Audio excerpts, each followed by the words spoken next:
Good morning and welcome to my kitchen. Today is June 3rd, 2026. Today is 6 plus 3 plus 1 is 10. Today's a 1 day. I hit it twice this week.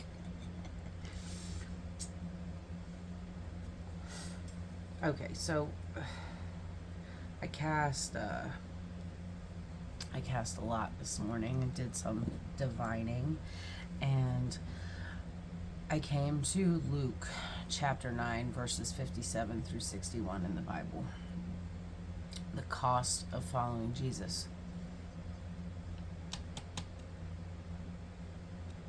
Jesus is representative of the Christ consciousness, and he was teaching his disciples the true cost of integrating that in our lives. Okay, so 9:57 through 62. As they were walking along the road, a man said to him, "I will follow you wherever you go." Jesus replied, "Foxes have dens and birds have nests, but the Son of Man has no place to lay his head." He said to another man, "Follow me." But he replied, "Lord, first let me go and bury my father." Jesus said to him, "Let the dead bury their own dead, but you go and proclaim the kingdom of God." Still another said, "I will follow you, Lord, but first let me go back and say goodbye to my family." Jesus replied, "No one who puts a hand to the plow and looks back is fit for service in the kingdom of God." I struggled with this for a minute because it sounded very much to me like he was saying, completely sacrifice everything that you care about and come with me to proclaim the good news. And yet there was actually a deeper lesson in all of it. The first thing is the true cost of discipleship involves detachment from worldly security and comfort. The awakened one, the Son of Man, does not anchor identity in the material world, i.e., houses, status, routines. By the way, I'm reading from my notebook this morning. Okay, 2.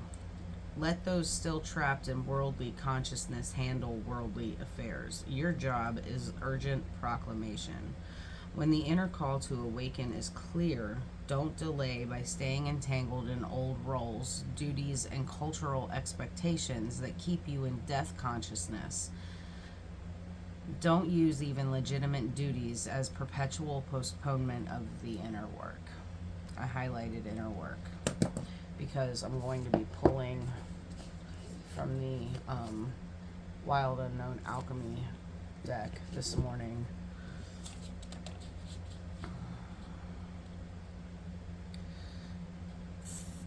Three, total commitment once you okay, so the inner work requires total commitment once you start.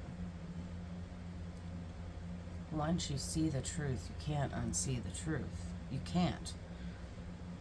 There's 3 parts to this. 1, committing to the path. 2, there is going to be nostalgia for the old life, divided loyalty, attachment to past identity. There's going to be more work. And 3, integration. A double-minded person cannot embody this message. Once awareness turns toward truth, looking back reinforces the illusion of a separate me with a personal history and future. The kingdom of God is in this moment, right now. 2 books I'm going to recommend this morning. Ram Dass, Be Here Now, and Eckhart Tolle's Power of Now. When you're done with Tolle's Power of Now, move on to the next one, A New Earth.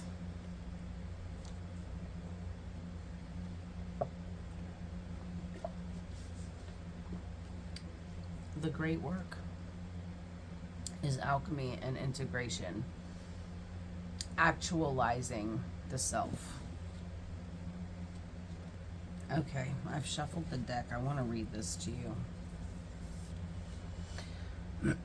I would like to suggest that alchemy originated with the presence of the first flame. Many origin stories around the world begin with the separation of light from dark. This is no coincidence. These myths and legends can also be thought of as depicting the dawning of alchemy.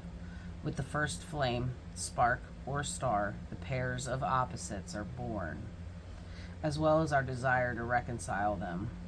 The mystery of duality perplexes the human mind, as does the power of the elements. Thus, while entranced by the flicker of the candle's flame, the alchemist's inquiry begins, taking them on a journey of discovery.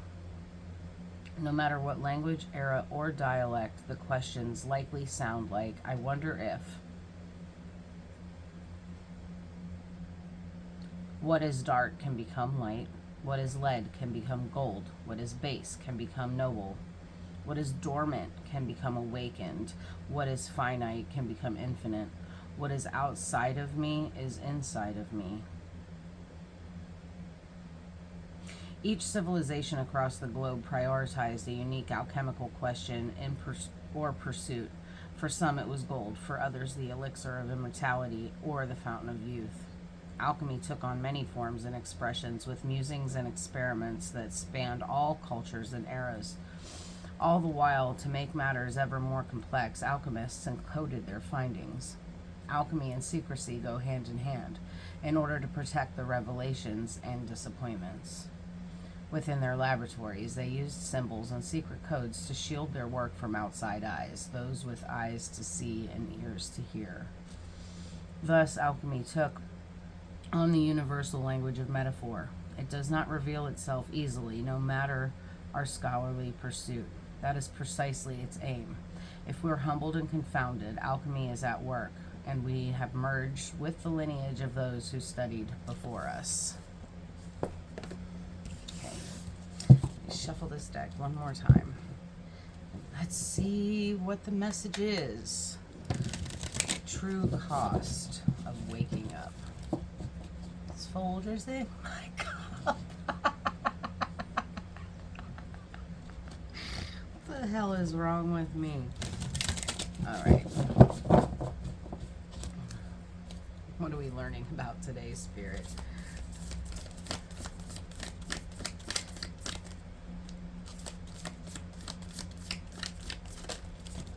Thank you. We have card number 27, Antimony.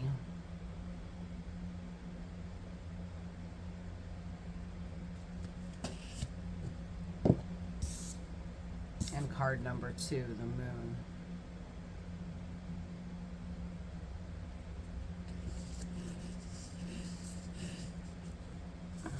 At the bottom of the deck is Sparks of Light, card number 46. 46 is also a 10. Today's a 10 day or a 1 day. 3 plus 1 is 4. The month is 6. Okay. So, the energy running this whole show today is Sparks of Light. So let's start there.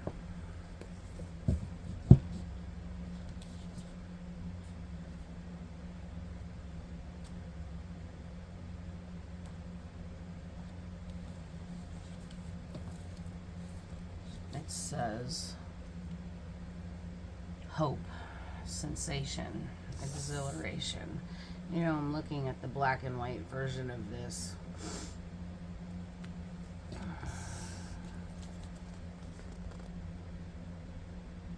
And it very much reminds me of the mirror from her Archetypes deck.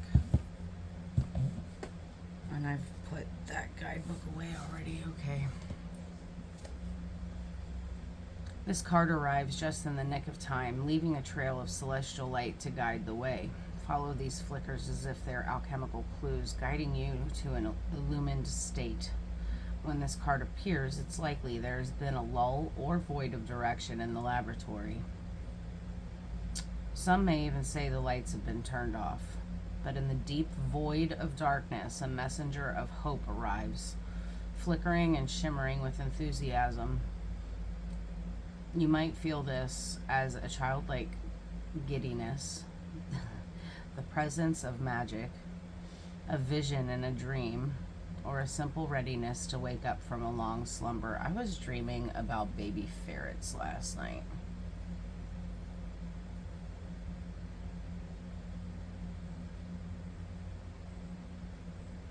I might say something about that later.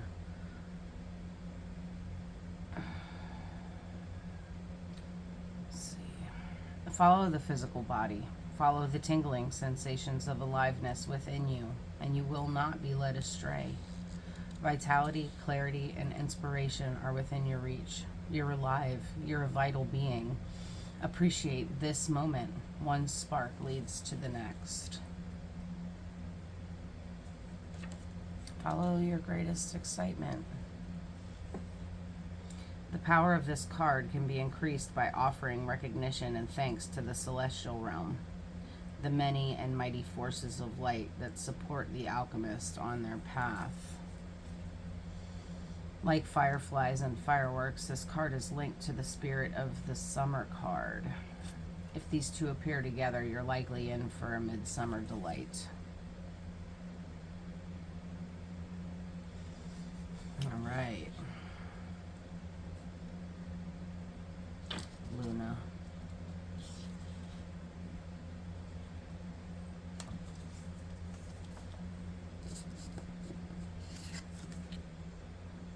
Mystery, receptivity, intuition.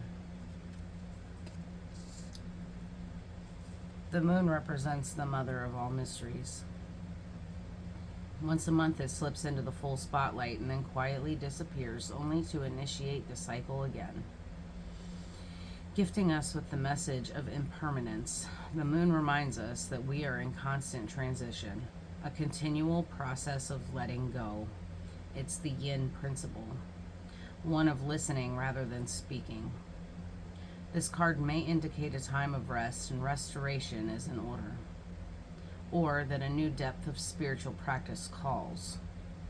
Dreams and memories may be especially vivid. The gates to the liminal realm have opened. The alchemist's task is to be receptive to its message.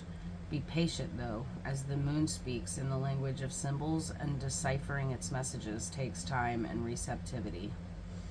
Magic is afoot. Sink into that, sweet child. On Friday,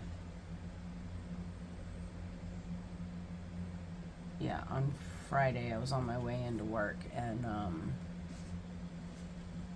I went across the Food Lion parking lot, and I was sitting at the intersection where I work, and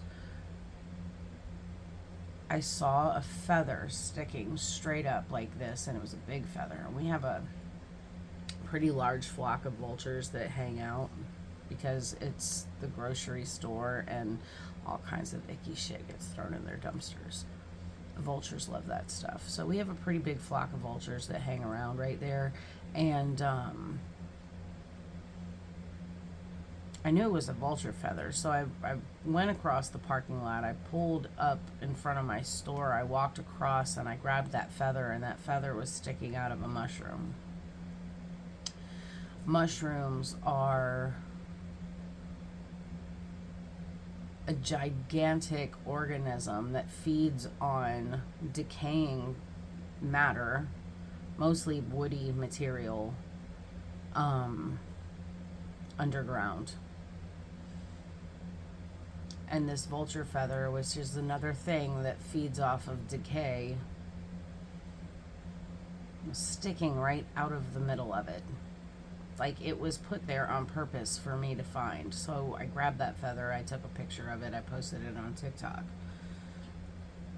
Magic is afoot. The moon has a cooling and soothing effect on the psyche. In a reading, think of this Luna card bringing a sense of ease and stillness to the surrounding cards.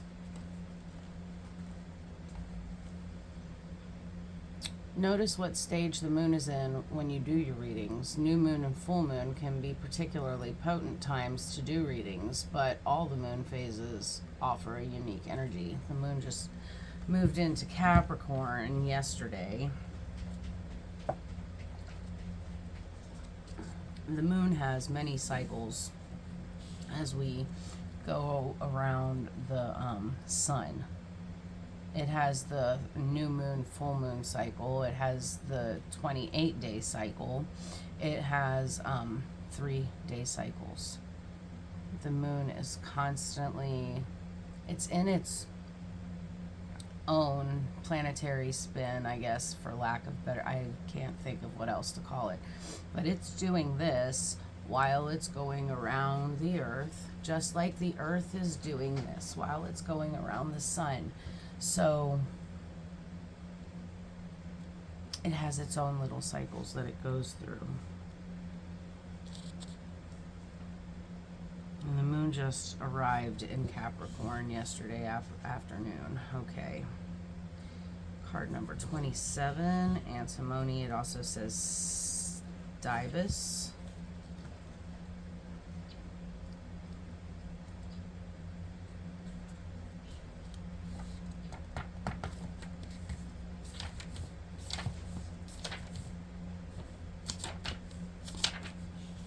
Interesting, it's the card that comes after gold. Wildness, fierceness, hunger.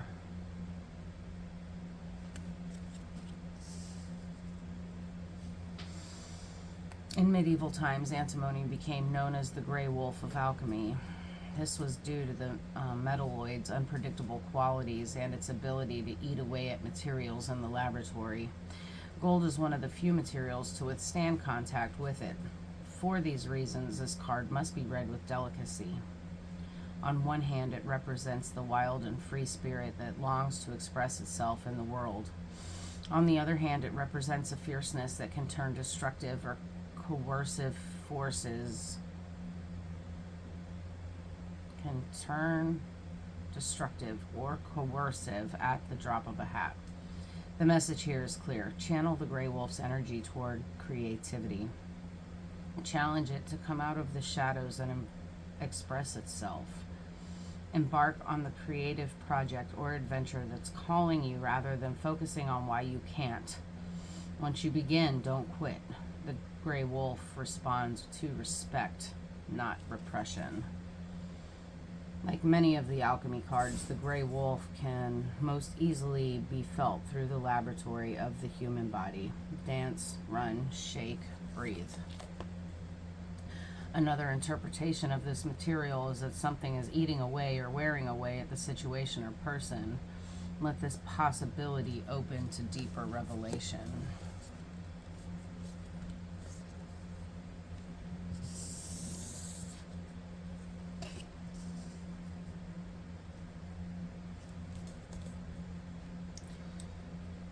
Alrighty.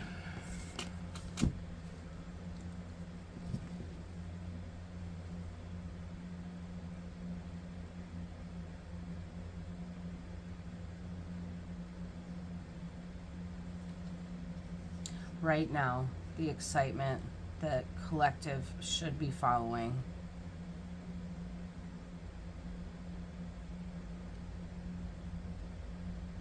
is the Christ consciousness. It is the power of now.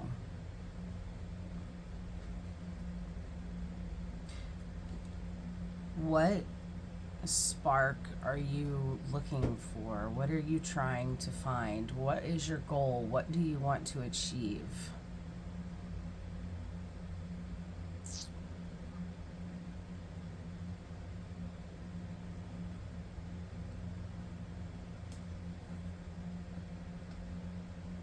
Start running toward it and don't look back. Don't look back. Don't allow the old paradigms of I can't do that because stop you from moving forward. You cannot live in the present moment. You cannot live right here, right now, if you're looking back.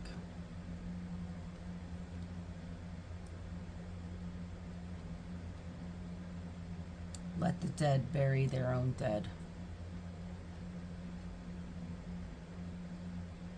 That's all I have for you today, collective. I love you guys. I hope you have a fantastic day. And I will fucking see you on the next one later.